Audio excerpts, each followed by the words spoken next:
The Dakota Territory stretched endlessly under a steel-gray autumn sky, its vast grasslands broken only by the occasional butte rising like a monument to solitude.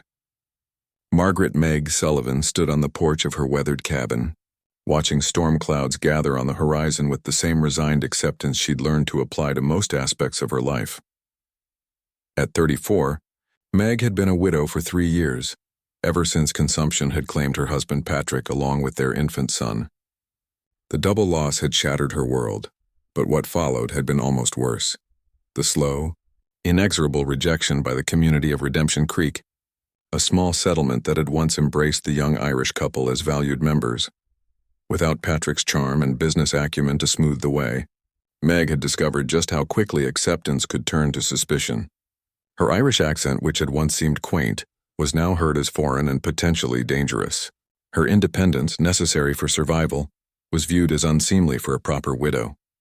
Most damaging of all, her refusal to remarry quickly and disappear into another man's identity had marked her as stubborn and unnatural. Strange woman. That Meg Sullivan, she'd overheard Mrs. Holloway saying at the general store just last week. Living alone out there, not proper for a decent woman. Mark my words, no good will come of such unnatural behavior.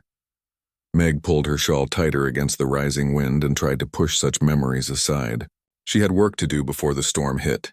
Animals to secure, shutters to fasten, and supplies to check. Living alone on the prairie required constant vigilance, especially with winter approaching. She was securing the chicken coop when the sound of gunshots echoed across the valley, sharp cracks that sent the prairie dogs diving for their burrows and made her heart race with alarm. Gunfire was rare in this isolated area, and it usually meant trouble of the worst kind. Meg hurried to her cabin and retrieved Patrick's old rifle, checking that it was loaded as her husband had taught her years ago. The shots seemed to be coming from the direction of Devil's Canyon, about 2 miles south of her property. She climbed onto her roof for a better view, using Patrick's field glasses to scan the landscape. What she saw made her blood run cold. 3 riders were pursuing a 4th man whose horse was clearly wounded, stumbling and bleeding as it struggled across the rough terrain. Even from a distance, she could see that the lone rider was wounded too, slumped forward in his saddle and barely maintaining his seat. The pursuers were closing fast, and their intent was obviously murderous. The wounded man's horse stumbled again, nearly throwing its rider, and Meg realized he wouldn't make it much farther. In a few minutes, those 3 men would catch him, and whatever they had planned wouldn't end well. Meg climbed down from the roof, her mind racing. The smart thing would be to stay out of it. She was just one woman alone, and getting involved in what was clearly a violent dispute could only bring her trouble. The people of Redemption Creek already viewed her with suspicion. Harboring a fugitive would give them all the excuse they needed to drive her out completely. But as she watched through the field glasses, the wounded rider's horse finally collapsed, throwing him hard onto the rocky ground. He struggled to get up, clearly dazed and injured, while his pursuers whooped with savage triumph and spurred their horses forward for the kill. Meg Sullivan had lost her husband, her child, and her place in the community. She'd endured 3 years of whispered rumors, cold shoulders, and growing isolation. But she'd never lost her conscience, and she couldn't stand by and watch a man be murdered, no matter what the consequences might be. She saddled her horse with practiced efficiency, loaded extra ammunition, and rode hard toward Devil's Canyon. Her plan was simple, probably foolish, and quite possibly suicidal, but it was the right thing to do, and that would have to be enough. As she crested the ridge overlooking the canyon, Meg could see the wounded man more clearly. He was tall and lean, wearing a black hat and dark clothes that were now torn and bloody. His face was partially obscured by dirt and blood, but something about his bearing seemed familiar, though she couldn't place where she might have seen him before. The 3 pursuers had dismounted and were approaching him on foot, their guns drawn and their intentions clear. They were taking their time, savoring their victory, which gave Meg the opening she needed. She dismounted behind a cluster of rocks and took careful aim with Patrick's rifle. The range was long, but Patrick had been a fine marksman and had taught her well. Meg had been practicing regularly since his death, knowing that a woman alone on the frontier needed every advantage she could get. Her first shot took the hat off the nearest pursuer and sent him diving for cover. Her second shot kicked up dirt between the other 2 men and their intended victim, causing them to scramble for protection and giving the wounded man a chance to crawl behind a boulder. That's far enough. Meg called out, her voice carrying clearly across the canyon. "The next shot won't be a warning." "Who the hell are you?" shouted one of the men. "This ain't your business, lady." "I'm making it my business," Meg replied, already repositioning herself to a better vantage point. "That man's under my protection now." "Lady, you don't know what you're getting into," another pursuer called out. "That's Cole Hartwell down there. He's wanted for murder in 3 territories. You're protecting a killer." The name hit Meg like a physical blow. Cole Hartwell. She'd heard that name whispered with fear and disgust in every settlement from here to Montana. He was supposed to be the youngest and most vicious of the notorious Hartwell brothers, a gang of outlaws who'd terrorized the Northern Territories for years. But as she looked down at the wounded man struggling to stay conscious behind his rocky shelter, Meg saw only a human being in desperate need of help. Whatever crimes he might have committed, whatever reputation he carried, he didn't deserve to be gunned down in cold blood by men who were clearly no better than he was. "I don't care who he is," Meg called back. "I won't stand by and watch a murder." The standoff continued for nearly an hour, with the 3 pursuers trying various tactics to flush Meg out while she kept them pinned down with accurate rifle fire. As the afternoon wore on and storm clouds darkened overhead, the attackers finally seemed to lose their enthusiasm for the fight. "This ain't over, lady," one of them shouted as they retreated to their horses. "You're harboring a killer, and when word gets out, you'll pay for it." "I'll take my chances," Meg called back, though her heart was hammering with fear and adrenaline. She waited until the 3 men had ridden completely out of sight before making her way down into the canyon. The wounded man, Cole Hartwell, if the pursuers were telling the truth, was unconscious now, his breathing shallow and his face pale beneath the dirt and blood. Meg knelt beside him and checked his injuries. He'd been shot in the shoulder and had taken a hard fall from his horse, but nothing seemed immediately life-threatening if he received proper care. The problem was getting him back to her cabin and keeping him alive long enough to heal. As she worked to stop the bleeding and stabilize him for transport, Meg couldn't help but wonder what she'd gotten herself into. If this man really was Cole Hartwell, she'd just declared war on every law enforcement officer and bounty hunter in the territory. The people of Redemption Creek would be horrified, and her already precarious position in the community would become completely untenable. But as she looked at his unconscious face, Meg saw something that surprised her. Beneath the stubble and the grime, Cole Hartwell wasn't the scarred, brutal-looking killer she'd expected. He was younger than she'd imagined, probably close to her own age, with strong, clean features and hands that, while calloused from hard work, didn't look like they belonged to a cold-blooded murderer. "Well, Mr. Hartwell," she said quietly as she prepared to load him onto her horse, "I hope you're worth the trouble I've just bought myself." The storm broke just as Meg reached her cabin, rain lashing the prairie with sudden fury while thunder rolled across the vast sky. She managed to get Cole inside and onto her kitchen table before the full force of the weather hit. And as she worked by lamplight to clean and bandage his wounds, she found herself praying that her impulsive act of compassion wouldn't prove to be the biggest mistake of her life. Outside, the storm raged with the kind of violence that seemed to shake the very foundations of the earth. But inside her cabin, as Meg tended to the wounds of a man the whole territory feared and despised, she felt a strange sense of peace. For the first time in 3 years, she was doing something that mattered, something that required all her strength and courage. Whether Cole Hartwell was a saint or a sinner didn't change the fact that he'd needed help and she'd been brave enough to provide it. Whatever consequences came from that choice, Meg Sullivan would face them with her head held high and her conscience clear. She'd learned to live with loneliness and rejection, but she refused to live with the knowledge that she'd turned her back on someone in desperate need. As the storm howled around her cabin and the wounded outlaw lay unconscious on her table, Meg had no idea that by morning everything would change. The choice she'd made in a moment of moral clarity would reshape not just her own destiny, but the fate of everyone in the Dakota Territory. The rejected widow had saved the despised cowboy, and soon the entire world would learn the true cost and the unexpected rewards of such dangerous compassion. Dawn came quietly to the Dakota Territory, the storm having passed during the night and left behind a world washed clean and glittering with frost. Meg woke stiff and sore from sleeping in her chair beside the kitchen table where Cole Hartwell lay, still unconscious but breathing more steadily than he had the night before. She'd spent much of the night tending to his wounds, changing bandages and monitoring his fever. By lamplight, she'd gotten a better look at the man she'd risked everything to save. And her initial impression had been confirmed. Whatever Cole Hartwell might be, he didn't look like the monster the stories made him out to be. He was tall and lean, probably around 30 years old, with dark hair and strong, honest features that spoke of good breeding despite his current circumstances. His hands, while calloused from hard work, were well-formed and bore none of the scars she might have expected from a life of violence. Most telling of all, he'd called out several times during his fevered sleep, and the names he'd whispered were Sarah and Michael, spoken with such tenderness that Meg couldn't believe they belonged to a heartless killer.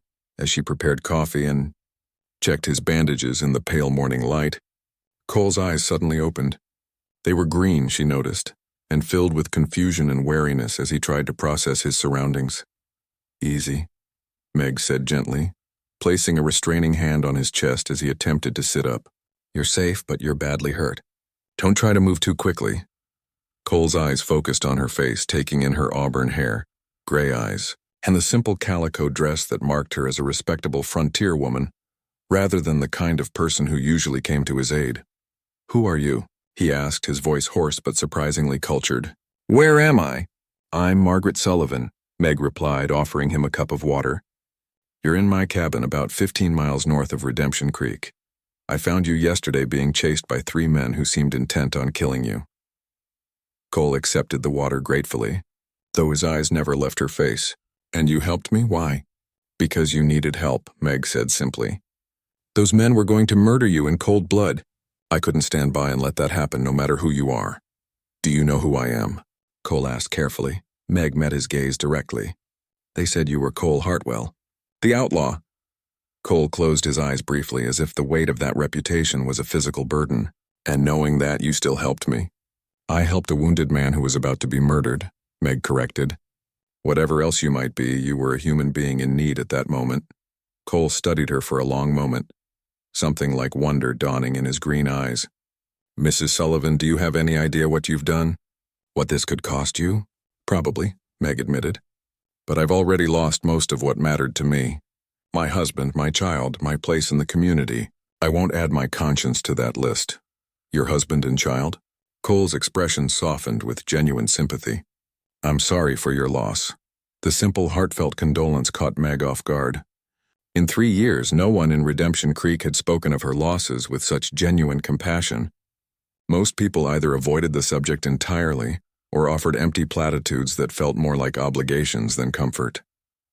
"Thank you," she said quietly. "It was consumption. 3 years ago." "That's a hard road to walk alone," Cole said gently. "Especially out here." "Yes, it is." Meg busied herself checking his shoulder bandage to hide the tears that threatened to form. "How are you feeling? Any dizziness, nausea?" "Sore as hell, begging your pardon, but clearer than I was yesterday." Cole attempted to sit up again, more successfully this time. "Mrs. Sullivan, I need to ask you something important. Did anyone see you help me? Anyone who might report it to the authorities?" "Not that I know of. We're pretty isolated out here." Meg paused in her ministrations. "Why, are you planning to run?" "I should," Cole admitted. "Every minute I stay here puts you in more danger. There's a $500 bounty on my head, and plenty of men willing to kill for that kind of money." $500? Meg was shocked by the amount. "What are you supposed to have done?" Cole was quiet for a long moment, his expression growing dark and painful. "They say I killed a sheriff in Montana. Shot him down in cold blood during a bank robbery. Did you?" Meg asked directly. Cole met her gaze with unflinching honesty. "No, ma'am, I did not. But the man who did was my brother, and he was wearing my coat at the time. The witnesses were sure they'd identified the right man, and by the time the truth might have come out, I was already running for my life." "Why didn't you stay and prove your innocence?" "Because innocent men hang just as dead as guilty ones when the crowd wants blood," Cole replied bitterly. "And because my family has a reputation that makes everyone assume the worst about any of us." Meg considered this carefully. She'd heard enough stories about frontier justice to know that Cole was probably right. An accused man with a bad family name would have little chance of a fair trial, especially if the actual evidence was ambiguous. "What about your brothers?" she asked. "The stories make it sound like you're all outlaws together." Cole's expression grew complex, mixing pain with fierce loyalty. My brothers are complicated men, Mrs. Sullivan. We've all made choices we're not proud of, some worse than others. But we're not the monsters the stories make us out to be. What are you then? Survivors, Cole said simply. Men who grew up hard and learned to fight for everything we've ever had. Sometimes that's meant going outside the law. I won't lie to you about that. But murder? Cold-blooded killing? That's not who we are. Meg found herself believing him despite every rational instinct that warned her to be cautious. There was something in his manner, a combination of honesty and pain, that convinced her he was telling the truth, at least about this. Those men yesterday, she said. Who were they? Bounty hunters, Cole replied grimly. The Caney brothers. Probably the most vicious killers in the territory, though they hide behind badges and warrants. They've been tracking me for weeks. Will they come back? Not immediately. You gave them a good scare yesterday, and they'll want to bring more men next time. Cole struggled to swing his legs over the side of the table, which is why I need to leave as soon as possible. I won't bring that kind of trouble to your door. You're not going anywhere in your condition, Meg said firmly, pressing him back down onto the table. You've lost a lot of blood, and that shoulder wound needs time to heal properly. If you try to ride now, you'll either tear it open again or fall off your horse and finish what those men started. Mrs. Sullivan, it's Meg, she interrupted, and I didn't risk my life yesterday just to watch you throw yours away today through foolish stubbornness. Cole stared at her with something approaching amazement. Why are you doing this, really? You barely know me, and what you do know should make you want to see the back of me as soon as possible. Meg considered the question seriously. Why was she willing to risk everything for this man? Part of it was simple moral obligation. She couldn't abandon someone she'd already committed to helping. But there was something more, something she wasn't quite ready to admit even to herself. When my husband was dying, she said finally, I prayed every night for someone to help us, someone to care about what happened to us. No one ever came. Everyone had their own problems, their own fears. I understand that now, but at the time it felt like the whole world had abandoned you. Cole finished quietly. Yes. Meg met his eyes, seeing understanding there that surprised her. I won't be the person who abandons someone else when they need help, no matter what the cost. Cole was quiet for a long moment, his expression thoughtful and somehow reverent. You're a remarkable woman, Meg Sullivan. Your husband was a lucky man. The simple compliment, spoken with obvious sincerity, made Meg feel something she hadn't experienced in 3 years. The warm glow of being truly seen and appreciated by another person.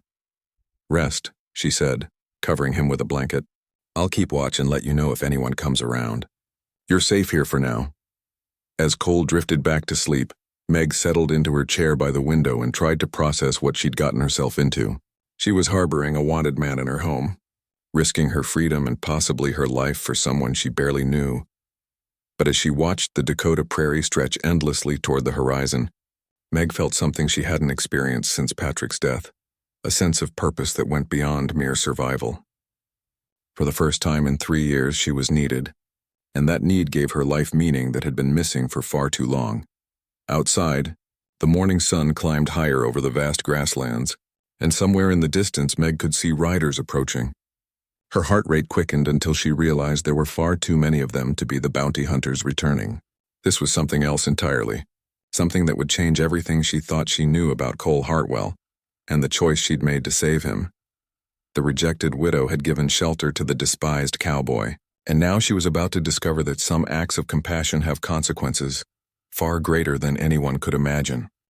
The riders came over the northern ridge like a storm front, their numbers growing more impressive and intimidating with each passing moment.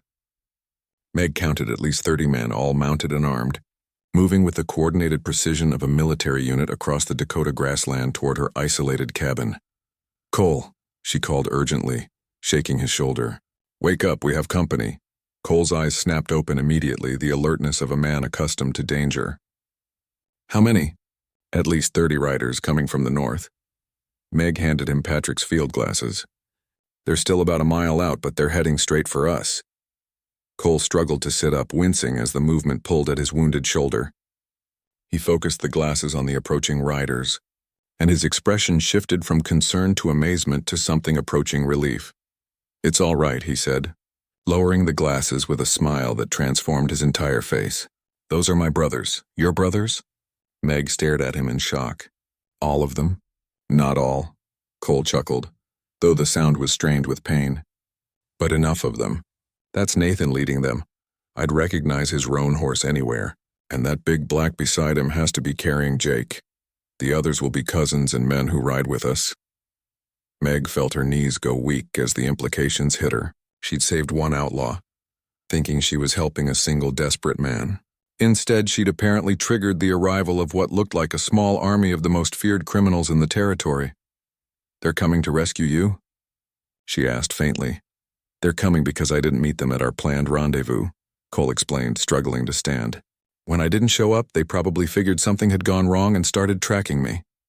And now they're going to find me harboring their wounded brother, Meg said, the full magnitude of her situation finally becoming clear. They'll think I'm either an accomplice or a threat. Cole caught her arm with his good hand, his green eyes serious and reassuring. Meg, listen to me.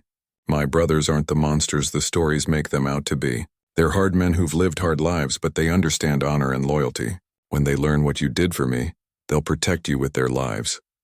Or they'll decide I know too much and eliminate the witness, Meg replied grimly.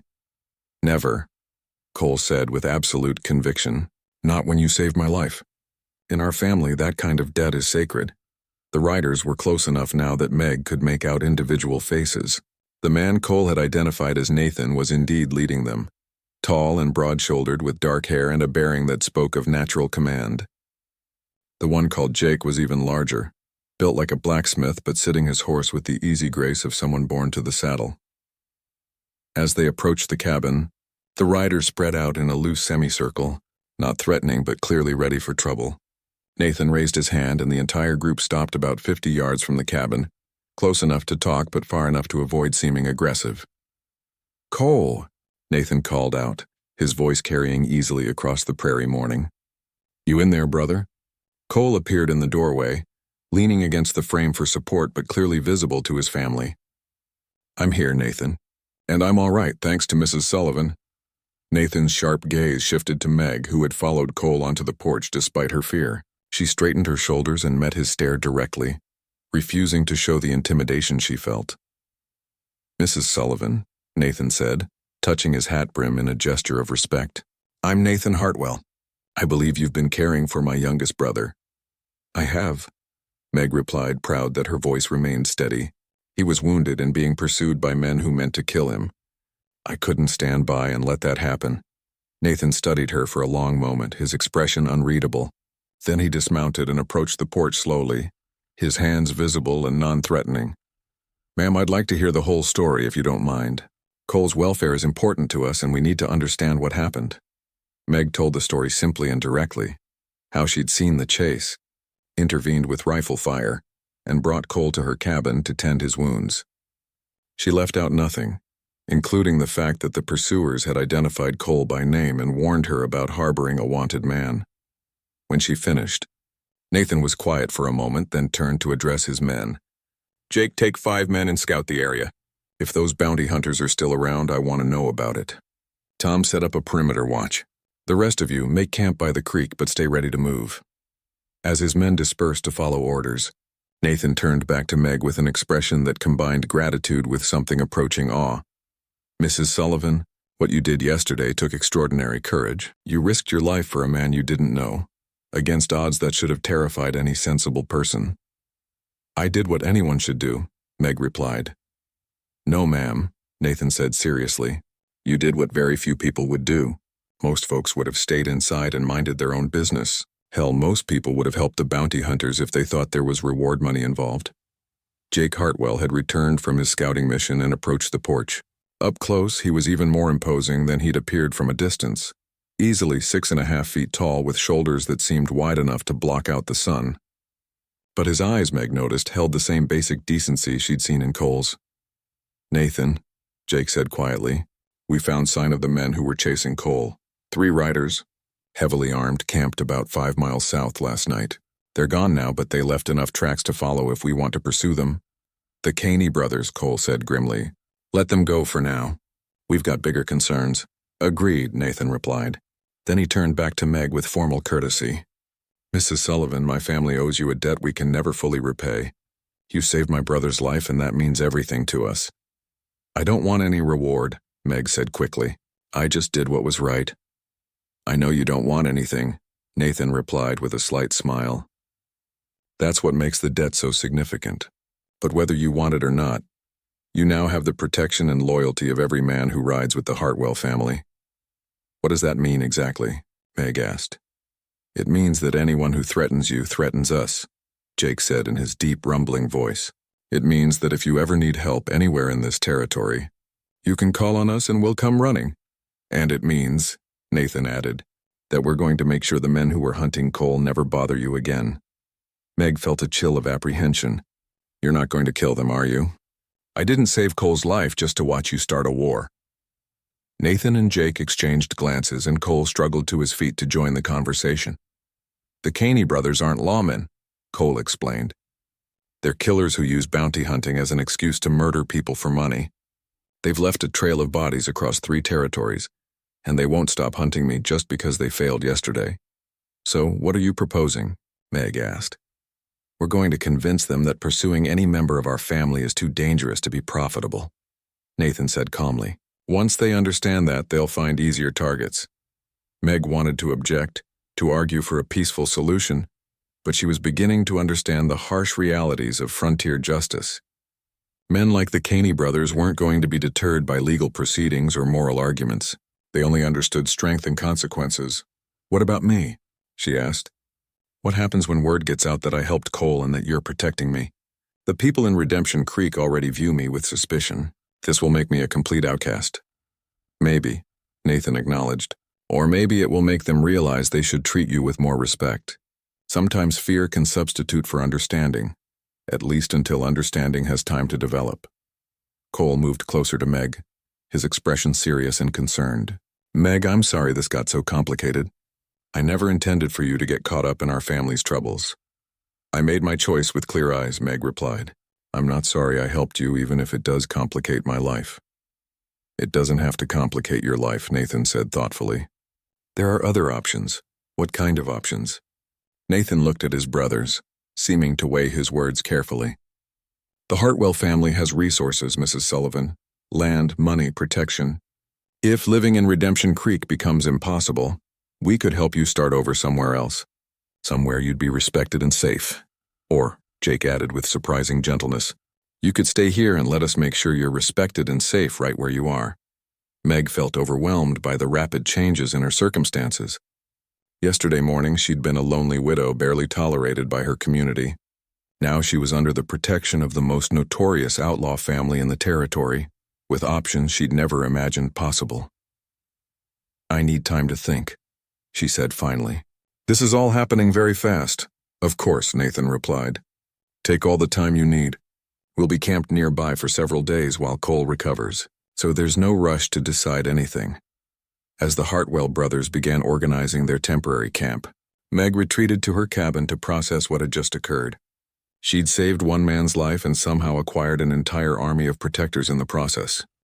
But as she watched through her window as the notorious outlaws went about their business with military precision and obvious mutual loyalty, Meg began to realize that perhaps the stories about the Hartwell family were as inaccurate as the assumptions people made about her.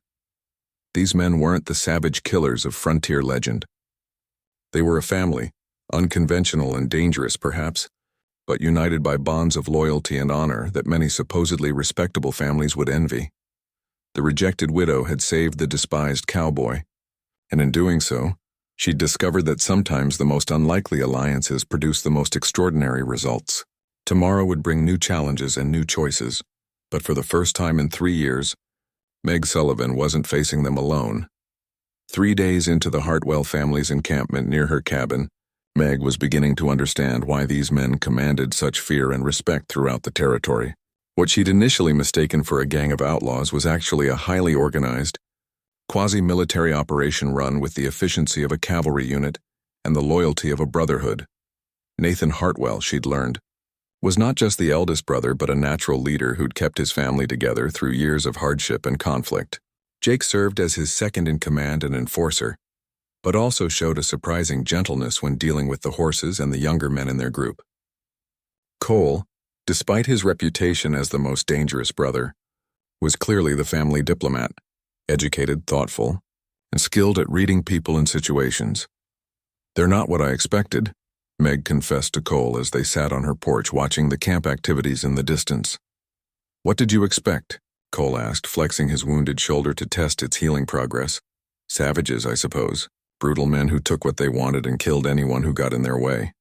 Meg paused, then added honestly, "Men who would slit my throat rather than thank me for helping you." Cole chuckled, though the sound held little humor. "That's the reputation we've acquired, and sometimes it serves our purposes to let people believe it. Fear can be a useful tool for men in our position." "What is your position exactly?" Meg asked. "I've heard so many different stories that I don't know what to believe." Cole was quiet for a moment, watching his brothers organize their men with practiced efficiency. "We're survivors, Meg. Men who grew up in circumstances that didn't allow for weakness or hesitation. Our father was a good man, but he died young. And our mother did her best to raise 4 boys alone in country that didn't make allowances for widows and orphans. So you turned to crime?" "We turned to whatever we had to do to stay alive and protect each other," Cole corrected. "Sometimes that meant working within the law. Sometimes it meant going around it. We've been hired as lawmen, cattle drivers, mine guards, and bounty hunters. We've also been rustlers, bank robbers, and fugitives from justice." "How do you justify that kind of inconsistency?" Cole met her gaze directly. "We don't justify it, Meg. We simply acknowledge that survival sometimes requires flexibility. The law isn't always right, and the right thing isn't always legal." Their conversation was interrupted by the arrival of Nathan and Jake, who approached the cabin with expressions that suggested serious business. "Cole, we need to talk," Nathan said without preamble. "All of us." They gathered around Meg's kitchen table, and she couldn't help but notice how the 3 brothers deferred to Nathan's leadership while clearly feeling free to express their own opinions. It was a dynamic that spoke of mutual respect rather than fear-based hierarchy. "We've got a problem," Nathan began. "Tom's scouts report that Sheriff Morrison from Redemption Creek is headed this way with a posse. They'll be here by tomorrow morning." Meg felt her stomach drop. Sheriff Morrison was a decent man, but he was also a political creature who wouldn't hesitate to arrest her if he thought it would improve his standing with the territorial authorities. "How big a posse?" Cole asked. "About 15 men," Jake replied, "armed and ready for trouble. They're not just coming to ask questions." "What do they want?" Meg asked, though she suspected she already knew the answer. "According to what Tom overheard in town, someone reported that you were harboring dangerous criminals," Nathan explained. "The good people of Redemption Creek have decided you're either a willing accomplice or an innocent victim who needs rescuing. Either way, they're coming to take you into protective custody," Jake added grimly, "which means arresting you and holding you until they can sort out what really happened." Meg felt a flash of anger cut through her fear. "After 3 years of treating me like a pariah, now they want to protect me?" "It's not about protecting you," Cole said bitterly. "It's about being seen to do something about the notorious Hartwell brothers camping on their doorstep. Arresting you gives them a reason to demand that we leave the territory." Nathan leaned forward, his expression serious but not unkind. "Meg, you have choices to make, and you need to make them quickly. We can be gone before the posse arrives, but that would leave you to face their questions alone." "What kind of questions?" Meg asked. "The kind designed to make you confess to crimes you didn't commit," Jake replied bluntly. "Sheriff Morrison might be honest, but some of the men riding with him aren't. They'll see this as an opportunity to claim reward money and make reputations for themselves." "Or," Nathan continued, "you can come with us. We can have you safely away from here before dawn, and you'd never have to face their accusations at all." Meg stared at him in shock. "You're asking me to run away? To abandon my home and become a fugitive?" "We're offering you a choice," Cole said gently. "Stay and face arrest, imprisonment, and possibly worse. Or come with us and start a new life somewhere safe." "What kind of new life? Living on the run with wanted men?" "Not necessarily," Nathan replied. "We have contacts throughout the territory, people who owe us favors or who benefit from our services. We could set you up with a new identity in California or Oregon, give you enough money to start over respectably." "And in return?" "No return," Jake said firmly. You saved our brother's life. That debt can never be fully repaid, but we can try to balance the scales by giving you the safety and respect you deserve. Meg stood and walked to the window, looking out at the vast Dakota prairie that had been her home for the past 8 years. She'd built a life here with Patrick, buried him and their child in the small cemetery behind the cabin, and endured 3 years of growing isolation and hostility from the community she'd once considered family. There's a third option, she said quietly, turning back to face the 3 brothers. What's that? Nathan asked. I stay and you stay. We face this together. Cole started to object. Meg, that's too dangerous. If shooting starts, then it starts, Meg interrupted with surprising steel in her voice. I'm tired of running from fights I didn't pick. I'm tired of being treated like a criminal for showing basic human decency. Maybe it's time the good people of Redemption Creek learned that their actions have consequences too. Nathan studied her with obvious respect and growing admiration. You're talking about making a stand. You realize what that could mean? I realize that I've spent 3 years trying to earn back the respect of people who never deserved it in the first place, Meg replied. Maybe it's time I stopped worrying about their approval and started demanding their respect. Jake grinned, the expression transforming his intimidating features. I like her, Nathan. She's got spine. She's got more than spine, Cole said softly, his eyes never leaving Meg's face. She's got honor. Nathan was quiet for a long moment, clearly weighing options and consequences. If we make a stand here, it changes everything. It means we're not just protecting you from the bounty hunters. We're challenging the authority of the territorial law enforcement system. Are you worried about that? Meg asked. Worried? No. But we need to be smart about it. A confrontation like this could either establish our legitimacy as protectors of innocent people, or it could brand us as dangerous outlaws who need to be eliminated. What would make the difference? Meg asked. How we handle it, Cole replied. If we can resolve this without violence, if we can make Sheriff Morrison and his posse understand that they're in the wrong, we might actually improve our standing in the territory. And if we can't? Then we fight, Jake said simply, and we make sure they understand that persecuting innocent people under our protection is a mistake they won't want to repeat. Meg felt a strange sense of calm settle over her as she considered her options. For 3 years she'd been reactive, always responding to other people's decisions and judgments. Now, for the first time since Patrick's death, she had the opportunity to take control of her own destiny. I'm staying, she said firmly. This is my home, and I won't be driven from it by people who are too cowardly to face the truth about their own prejudices. Nathan nodded slowly. Then we stay too, but we do this smart. No unnecessary violence, no provocations. We let them make the first aggressive move and we respond with exactly the force necessary to protect ourselves and you. What if they demand you leave the territory? Meg asked. Then we explain that we're here at your invitation as guests on your property, Cole replied. We're not breaking any laws by camping here, and they have no authority to order us to leave unless we're committing crimes. Which we're not, Jake added with a grin. For once. As the 3 brothers began planning their strategy for the confrontation with Sheriff Morrison's posse, Meg felt something she hadn't experienced in years. The confidence that came from having powerful allies who respected her opinions and valued her welfare. The rejected widow had found her voice, and tomorrow she would use it to demand the respect she'd been denied for far too long. The despised cowboy and his notorious brothers would stand beside her, and together they would prove that sometimes the most unlikely alliances produce the most extraordinary results. The people of Redemption Creek were about to learn that Margaret Sullivan was no longer the isolated, vulnerable woman they'd dismissed and ignored.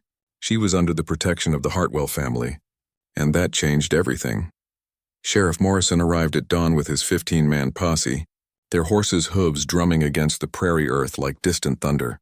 Meg watched from her kitchen window as they crested the ridge and spread out in a rough line, clearly expecting trouble but trying to project official authority rather than outright aggression. The Hartwell brothers had positioned themselves strategically around the cabin, Nathan on the porch with Meg, Cole despite his wounded shoulder on the roof with a rifle, and Jake with several of their men concealed behind the barn and outbuildings. It wasn't an ambush, but it was a clear demonstration that any aggressive action would be met with overwhelming force. Sheriff Morrison was a man in his 50s, gray-haired and weathered, with the bearing of someone who'd spent years trying to maintain order in a lawless territory. Meg had always considered him fair but weak, too concerned with political consequences to take difficult stands. "Mrs. Sullivan," Morrison called out as his posse stopped about 50 yards from the cabin. "I need to speak with you. Are you all right?" "I'm fine, Sheriff," Meg replied, stepping onto the porch beside Nathan. "What brings you out here with so many men?" "We've had reports that you're being held against your will by dangerous criminals," Morrison replied, his eyes never leaving Nathan's face. "We're here to ensure your safety." "As you can see, I'm perfectly safe," Meg said calmly. "These men are my guests. Mrs. Sullivan, do you know who these men are?" Morrison asked with obvious concern. "I know exactly who they are," Meg replied firmly. "They're the men who've been protecting me from the real criminals in this territory." Nathan stepped forward slightly, his posture non-threatening but commanding attention. "Sheriff Morrison, I'm Nathan Hartwell. We've never been formally introduced, but I believe you know our reputation." "I know it," Morrison replied warily. "The question is what you're doing here and what you want with Mrs. Sullivan." "We want nothing from Mrs. Sullivan," Nathan said clearly. "She saved my brother's life 3 days ago when bounty hunters were trying to murder him in cold blood. We're here to ensure that her act of compassion doesn't bring her harm." "Your brother?"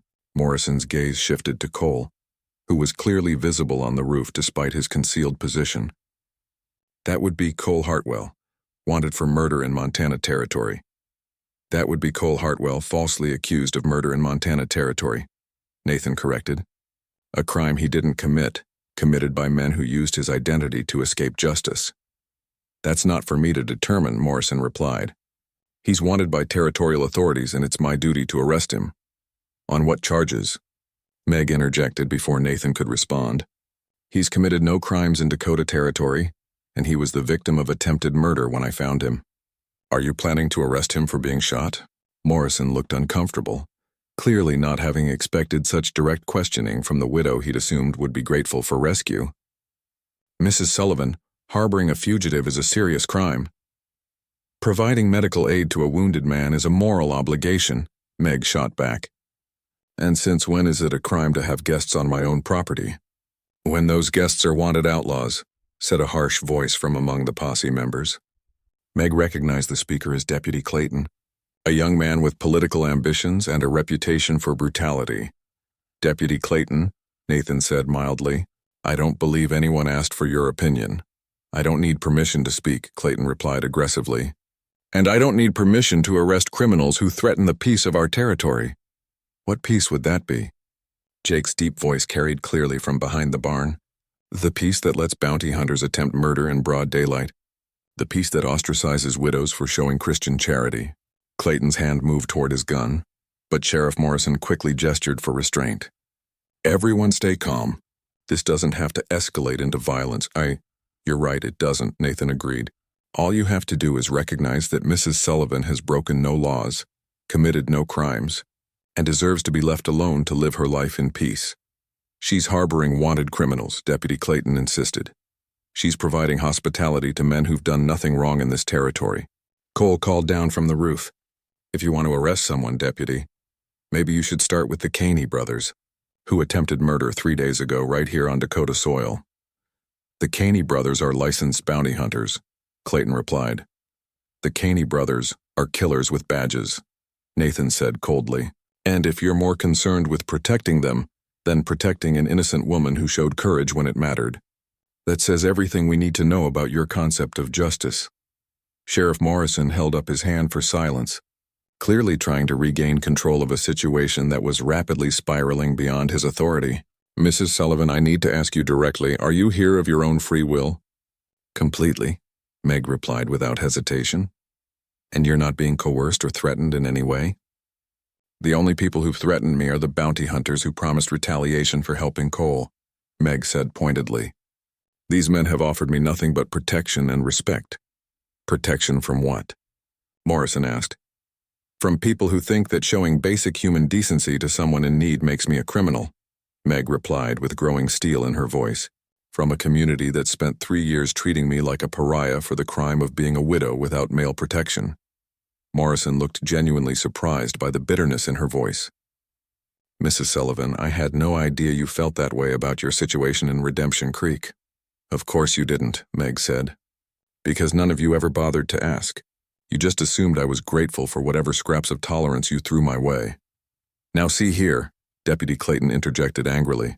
You can't blame the good people of Redemption Creek for being cautious about what? Nathan's voice cut through Clayton's protest like a blade. About a woman who lost her husband and child but still had the courage to help a stranger in need? About someone who's lived alone for 3 years without ever causing trouble for anyone? About someone who consorts with known criminals, Clayton shot back. The words hung in the air like a challenge, and Meg felt something inside her finally snap. 3 years of whispered gossip, cold shoulders, and barely concealed hostility crystallized into a moment of perfect, furious clarity. Consorts with criminals? She repeated, her voice dangerously quiet. Deputy Clayton, in the past 3 days, I've been treated with more respect and courtesy by these so-called criminals than I've received from your good people in 3 years. She stepped down from the porch and walked toward the posse line, her chin high and her gray eyes blazing with righteous anger. These men thanked me for helping their brother. They offered to protect me from retaliation. They asked for my opinions and listened to my answers. They treated me like a human being worthy of respect and consideration. Mrs. Sullivan, Sheriff Morrison tried to interrupt, but Meg wasn't finished. When did any of you do that? When did the good people of Redemption Creek ever show me the courtesy these outlaws have shown me in 3 days? When did you ever offer to help me with my farm, or invite me to community functions, or even acknowledge that I existed except when you needed someone to whisper about? The silence that followed was deafening. Several of the posse members looked uncomfortable, clearly recognizing the truth in her accusations.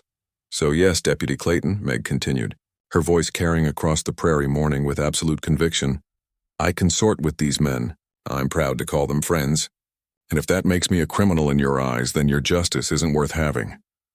Nathan stepped down from the porch to stand beside her, his presence both protective and supportive. Sheriff Morrison, you came here to rescue Mrs. Sullivan from dangerous men. As you can see, the only danger she faces comes from people who think showing kindness to those in need is a crime. Sheriff Morrison looked around at his posse, clearly recognizing that the moral authority of their mission had been completely undermined by Meg's passionate defense of her choices. Mrs. Sullivan, he said finally, if you're truly here of your own free will, then I suppose there's nothing more we can do. But I have to warn you, associating with wanted men could bring you serious trouble. More trouble than being ostracized by my own community for being a widow? Meg asked. More trouble than being treated like a leper for 3 years by people who claim to be Christians? I'll take my chances with honest outlaws over hypocritical saints any day. As Sheriff Morrison signaled his posse to withdraw, Deputy Clayton made one final attempt to salvage the situation. This isn't over, he called out to Nathan. We know who you are, and we'll be watching. Nathan's smile was cold and utterly confident. Deputy, we're counting on it. Because the next time you want to harass innocent people under our protection, you'll know exactly what you're up against. As the posse rode away, their mission a complete failure, Meg felt something she hadn't experienced in years, the satisfaction of standing up for herself and winning. The rejected widow had found her voice, and she'd used it to forge an alliance that would change her life forever. Cole climbed down from the roof, his green eyes bright with admiration and something deeper. Meg Sullivan, he said softly. That was the most magnificent thing I've ever seen. It was the truth, Meg replied simply. And I'm tired of being afraid to speak it. Jake approached with a grin that could have lit up the territory. Ma'am, after that speech, I'd follow you into hell itself. You've got more backbone than most men I know. Nathan clasped her shoulder with obvious respect. Meg, you've just declared yourself an enemy of the territorial establishment. Are you prepared for what that means? Meg looked around at the faces of the men who'd stood with her, who'd offered their loyalty and protection without asking for anything in return. For the first time in 3 years, she wasn't alone, and that made all the difference. I'm prepared for whatever comes, she said with quiet confidence. As long as I don't have to face it alone. The despised cowboy had been saved by the rejected widow, and together they'd forged an alliance that would reshape the balance of power in Dakota Territory. The confrontation was over, but the real adventure was just beginning. 6 months after the confrontation with Sheriff Morrison's posse, the dynamics of power in Dakota Territory had shifted in ways no one could have predicted. The alliance between Margaret Sullivan and the Hartwell family had evolved from a simple act of compassion into something that resembled a parallel government, a source of justice and protection for those whom the official authorities had failed or abandoned. Meg stood on the porch of her cabin, which had been expanded and fortified to serve as the unofficial headquarters for what people had begun calling the Sullivan-Hartwell Compact. The isolated homestead now buzzed with activity as people from across the territory came seeking help, justice, or simply fair treatment. The Henderson family's case is settled, Nathan reported, climbing the porch steps with a satisfied expression. The cattle thieves have agreed to return the livestock and pay damages rather than face further consequences. Without violence? Meg asked, though she already knew the answer from Nathan's tone. Without violence, Nathan confirmed. Turns out that having a reputation for overwhelming response can be more effective than actually using it. Word is spreading that we resolve problems permanently, and most troublemakers prefer to negotiate rather than test our resolve. It was true. In the months since their confrontation with the territorial authorities, the Hartwell family's protection of Meg had evolved into something much larger. They'd become champions for abandoned wives, cheated homesteaders, and persecuted immigrants, anyone whom the official justice system had failed to protect. Cole emerged from the cabin, his shoulder fully healed and his bearing more confident than ever. The months of working alongside Meg had changed him in ways that went beyond physical recovery. The bitter, hunted man she'd saved had transformed into someone who'd found purpose in protecting others.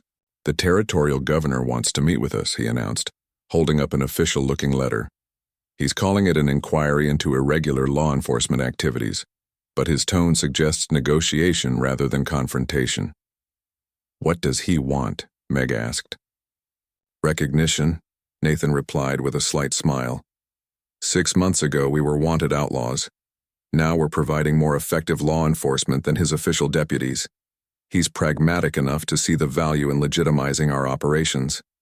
Meg felt a complex mixture of satisfaction and uncertainty. They'd accomplished something remarkable, created a system of justice that actually worked for ordinary people, but she wondered what it meant for her personal future and for the growing feelings she'd developed for Cole. "There's something else," Cole said, his expression growing more personal. "Something I need to discuss with you privately." They walked to the small garden behind the cabin, where Meg had planted vegetables and flowers to make the expanding compound feel more like a home. The Dakota sunset painted the sky in brilliant oranges and purples, and the evening air carried the sound of men talking around campfires and horses moving peacefully in the corrals. "Meg," Cole began, then stopped and started again. "When you saved my life 6 months ago, you changed everything for me. Not just because you kept me alive, but because you showed me what it meant to have someone believe in my essential goodness, despite all evidence to the contrary." "Cole, let me finish," he said gently. "For years, I've lived down to other people's expectations. If the world wanted to see me as a dangerous outlaw, then that's what I became. But you saw something different, something worth saving, and that gave me the courage to become the man you believed I could be." Meg felt her heart beginning to race as she recognized the direction of his words. "I love you, Meg," Cole said simply. "Not out of gratitude, though I am grateful. Not out of obligation, though I am obligated. I love you because you're the strongest, most courageous woman I've ever known. You're someone who makes me want to be worthy of your respect and affection." "Cole," Meg whispered, her eyes filling with tears. "I know I'm not the kind of man you probably imagined marrying," Cole continued. "I don't have a respectable past, and my future is uncertain at best. But I can promise you this. If you'll have me, I'll spend every day of my life trying to be the man you deserve." Meg looked at his earnest face, seeing not the notorious outlaw of frontier legend, but the gentle, honorable man who'd emerged over months of working together. She thought of Patrick, whose memory she would always treasure, and realized that loving Cole didn't diminish what she'd shared with her first husband. It honored it by proving that her heart was still capable of deep feeling. "Cole Hartwell," she said softly. "6 months ago I saved a wounded stranger because it was the right thing to do. I never imagined that stranger would become the man I'd fall in love with." Cole's face lit up with joy and relief. "You'll marry me?" "I'll marry you," Meg confirmed, "but only if you understand that I'm not just marrying you. I'm choosing to bind my life to yours and to this family we've all created together." Cole swept her into his arms and kissed her with a passion that spoke of months of growing affection and carefully restrained desire. When they finally separated, both were breathless and laughing. "We should tell the others," Meg said, though she made no move to leave Cole's embrace. "They already know," Cole replied with a grin. "Nathan's been taking bets on when I'd finally work up the courage to propose." "Who won?" "Jake. He said you'd have to make the first move because I'd be too worried about presuming on your gratitude." Meg laughed, feeling lighter and happier than she had in years. "Smart man, your brother." As they walked back toward the cabin, they found Nathan and Jake waiting on the porch with obvious anticipation. "Well?" Nathan asked without preamble. "Well, what?" Cole replied innocently. "Don't play games with us, little brother," Jake rumbled. "Did you ask her or didn't you?" "He asked," Meg said with a radiant smile. "And I said yes." The celebration that followed brought the entire compound to life. Men who'd lived rough, dangerous lives for years treated the engagement like a gift, proof that even outlaws could find happiness and respectability through love and determination. "When's the wedding?" Nathan asked as they sat around the large table that had become the center of their informal council meetings. "Soon," Cole replied, his arm around Meg's shoulders. "But we want to do it right. A real ceremony, with a real preacher, and enough legitimacy to make it clear that we're building something permanent here." "The territorial governor's meeting might help with that," Nathan observed. "If we can establish official recognition for our activities, it would go a long way toward making you both respectable citizens again." "What do you think he'll propose?" Meg asked. "Some kind of formal arrangement," Nathan replied thoughtfully. "Maybe official deputy status for key members of our group, with jurisdiction over cases the regular law enforcement can't or won't handle." "Would you accept that kind of arrangement?" Meg asked. Nathan looked around the table at his brothers and the other men who'd become their extended family. "If it means we can continue protecting people who need protection, while living openly and honestly instead of constantly looking over our shoulders, yes, I think we would." 6 weeks later, the wedding of Cole Hartwell and Margaret Sullivan drew people from across Dakota Territory. The ceremony was performed by a circuit preacher under the open sky, with Nathan serving as best man and the entire Hartwell family as honored guests. But the most significant moment came when Territorial Governor Crawford publicly announced the formation of the Special Territorial Security Force, with Nathan Hartwell as its commanding officer and Cole Hartwell as his deputy. The notorious outlaws had become legitimate lawmen, their unconventional methods now officially sanctioned by the territorial government. "Ladies and gentlemen," Governor Crawford announced to the wedding crowd, "today we witness not just the union of two remarkable people, but the transformation of our entire approach to frontier justice. Mrs. Hartwell's courage in saving her future husband's life has led to the creation of a law enforcement system that actually serves and protects the people it's meant to defend."